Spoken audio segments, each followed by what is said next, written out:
साधक परिवार आपको दिखाए सच का आईना।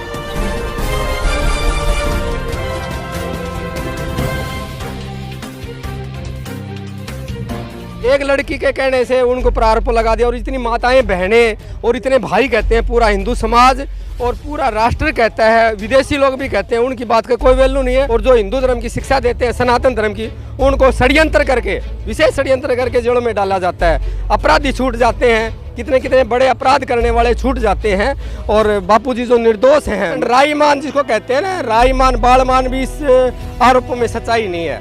मैं लिख के दे सकता हूँ, अगर इसमें सच्चाई हो तो मैं गर्दन कटवा सकता हूँ। मैं आदरणीय मोदी जी से आग्रह करता हूँ कि किसी भी रूप में इसको सच्चाई को बाहर लेके आए। और एक बहन के साथ साथ जो इतनी असंख्य बहन है पूरे भारत में नहीं विदेशों में भी, उनकी बात का भी थोड़ा बहुत महत्व और भाइयों का महत्व रखते हुए बापू जी को तुरंत रिहा किया जाए। सुरेश कुमार मूलतः हरियाणा से हूँ और मैंने 96 में गुरु दीक्षा ली थी। और मैं एक बात सिर्फ एक समाज से एक बात पूछना चाहता हूँ। बापूजी लगभग 9 साल से जेल में हैं और आज सूरत का नज़ारा देखें, एक बार कल्पना करें, हयात में कोई भी संत होता तो भी इतनी संख्या नहीं रहती और पूरे आश्रम पूरा खचाखच भरा है, गाड़ी पार्किंग करने की जगह नहीं है, दोनों हाल भरे हैं मतलब साधकों से। तो कितनी अटूट श्रद्धा है साधकों की, अगर सच्चाई है तभी तो साधकों की वो है ना।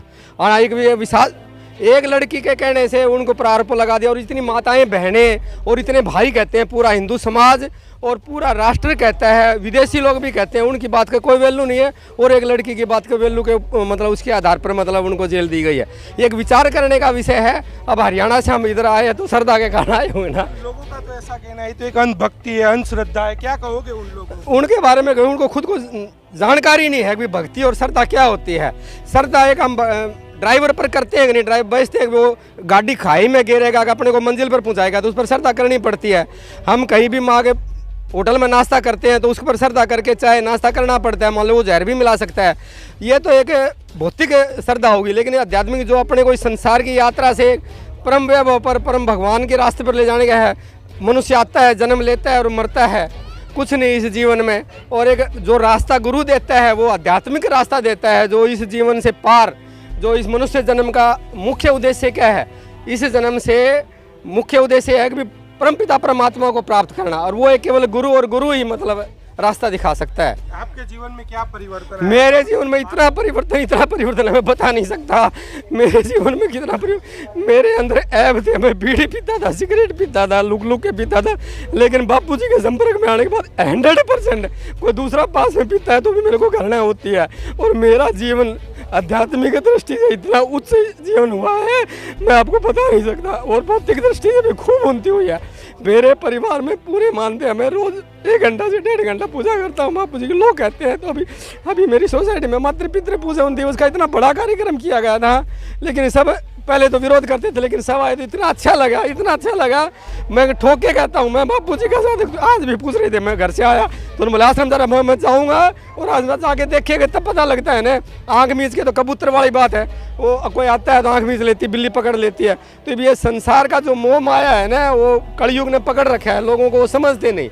वो बिल्ली वाली बात है, अगर वो जागृत हों तब उनको महसूस होगा वास्तव में मनुष्य जीवन का उद्देश्य क्या था, क्या करना चाहिए और क्या नहीं था। ये जैसे सालों से आते हो, क्या कभी देखा क्या ऐसा कुछ होते हुए यहाँ? सपने में भी नहीं सोचा। आप देखने मैं तो लगातार आता रहता हूँ और खाली सूरत आश्रम नहीं, मैं अहमदाबाद आश्रम में भी गया हूँ और छोटे आश्रम, मैंने चरखी दादरी से बिलोंग करता हूँ हरियाणा, वहाँ भी हमने आश्रम के लिए जगह ले रखी है।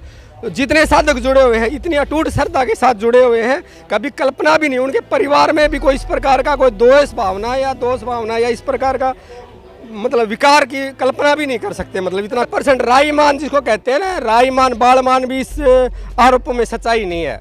मैं लिख के दे सकता हूँ, अगर इसमें सच्चाई हो तो मैं गर्दन कटवा सकता हूँ। मैं मेरे दावे के साथ कह सकता हूँ। मतलब मैं शुरू में टीवी में बापूजी को देखा तब जुड़ा था, मैंने 96 में गुरु दीक्षा ली है, लेकिन मैं 82 से बापूजी से जुड़ा हुआ और आश्रम में बराबर आना जाना रहता है। हमने आश्रम में दादरी भी सत्संग करवाया था, लेकिन बापूजी की निकटता भी रही है, लेकिन कभी राईमान कोई भाव ही नहीं है।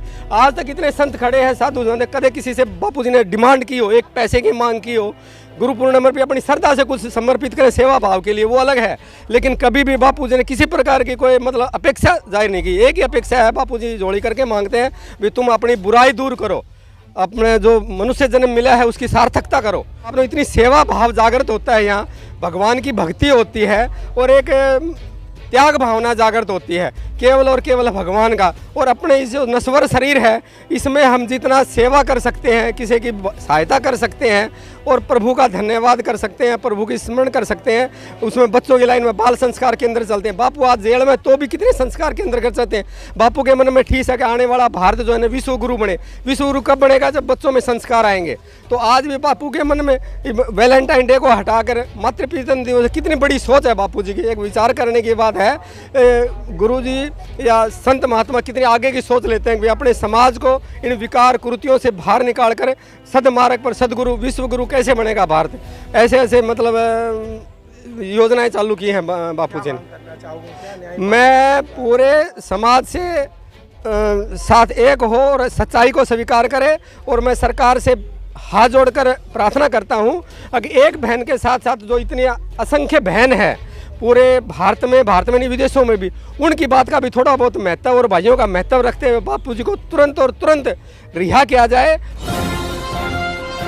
जानिए देश की पल पल की खबर नीलेश ठक्कर के द्वारा आपके अपने साधक परिवार पर। साधक परिवार आपको दिखाए सच का आईना।